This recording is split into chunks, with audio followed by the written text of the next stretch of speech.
Puji Tuhan, haleluya. Berjumpa lagi dalam renungan firman Tuhan, Yesus Jawaban. Sebelum kita masuk dalam renungan firman Tuhan, mari kita berdoa. Terima kasih ya Tuhan, untuk waktu yang indah yang Kau berikan bagi setiap kami, untuk mendengarkan kebenaran firman-Mu. Saat ini kami siapkan tanah hati kami untuk ditaburi oleh setiap firman-Mu yang berkuasa.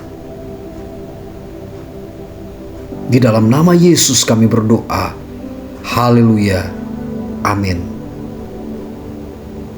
Firman Tuhan saat ini saya berikan tema tujuan akhir iman orang percaya. Saudara, hidup kekal adalah inti dari seluruh rencana keselamatan Allah bagi manusia.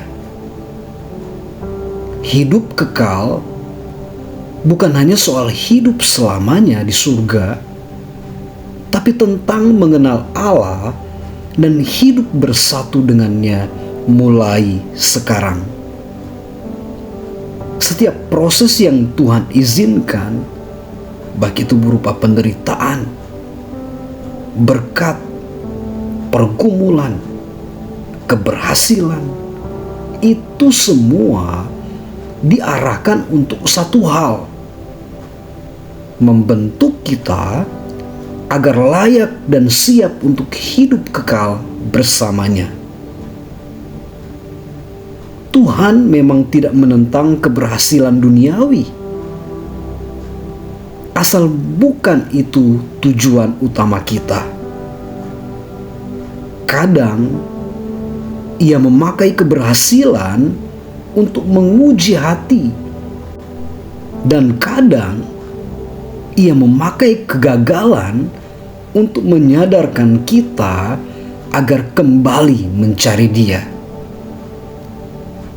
Saudara, Tuhan lebih tertarik membentuk hati kita daripada sekedar memberkati tangan kita.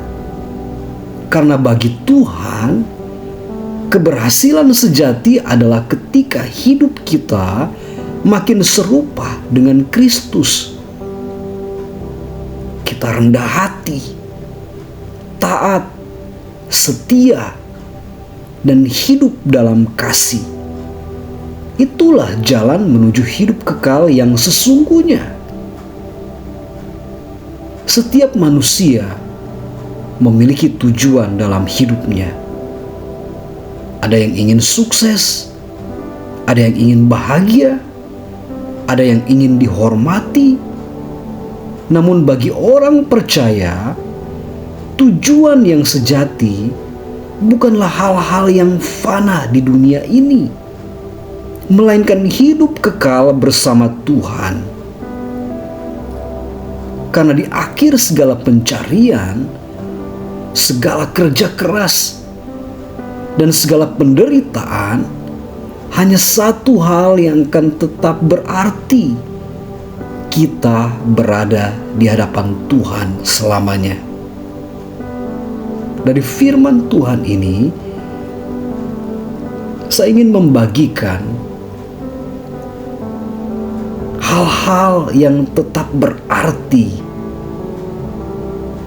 ketika kita berada di hadapan Tuhan. Yang pertama, hidup kekal. Ini adalah janji terindah dari Tuhan. Yesus berkata, "Dan inilah hidup yang kekal itu, yaitu bahwa mereka mengenal Engkau, satu-satunya Allah yang benar, dan mengenal Yesus Kristus yang telah Engkau utus." Yohanes 17 ayat 3. Hidup kekal bukan hanya hidup yang tidak berakhir, tetapi hubungan yang kekal dengan Allah. Hidup kekal berarti mengenal Tuhan bukan sekedar dengan pikiran, melainkan mengalami kasih dan hadiratnya dari hari ke hari sampai selama-lamanya. 2. Dunia ini sementara, sorga itu abadi. Banyak orang bekerja keras mengejar sukses duniawi, harta, jabatan, kekuasaan.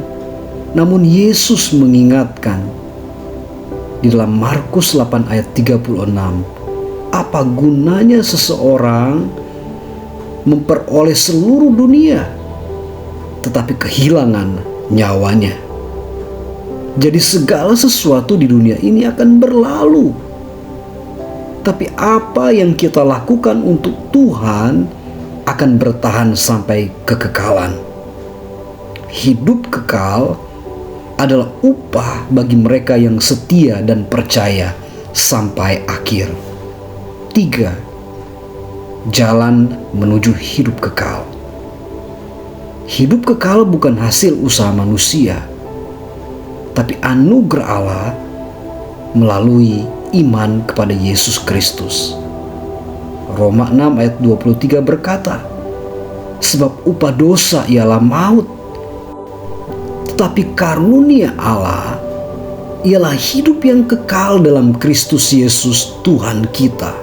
Roma 6 ayat 23. Kita tidak bisa membeli hidup kekal, tidak bisa mencapainya dengan amal atau kebaikan semata. Kita hanya bisa menerimanya dengan iman dan hidup taat kepada firman-Nya. 4. Hidup kekal dimulai dari sekarang.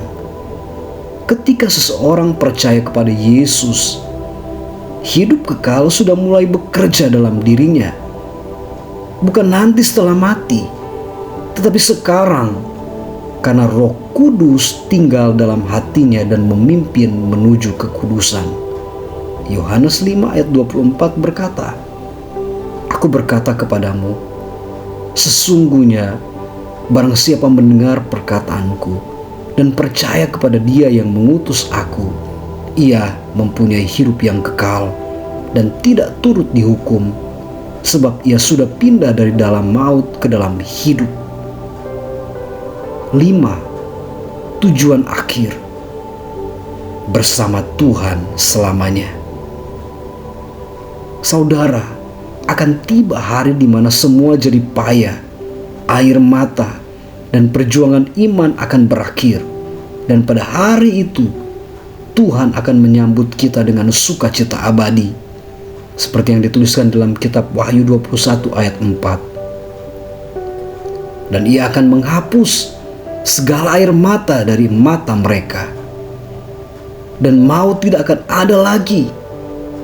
Tidak akan ada lagi perkabungan atau ratap tangis atau duka cita.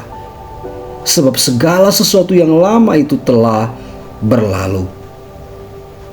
Di sana tidak ada lagi penderitaan. Yang ada hanya terang kemuliaan Allah dan damai yang tak berkesudahan. Dari firman Tuhan ini sama-sama kita diingatkan, tujuan akhir dari iman bukanlah kekayaan, bukan keberhasilan, bukan kemudahan hidup, melainkan hidup kekal bersama Tuhan. Kita hidup di dunia ini hanya sementara, tapi cara kita hidup di dunia akan menentukan di mana kita akan tinggal untuk selamanya.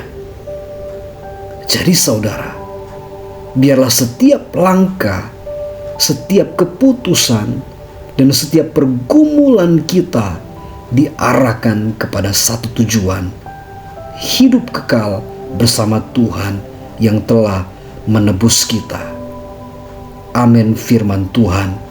Puji Tuhan. Haleluya.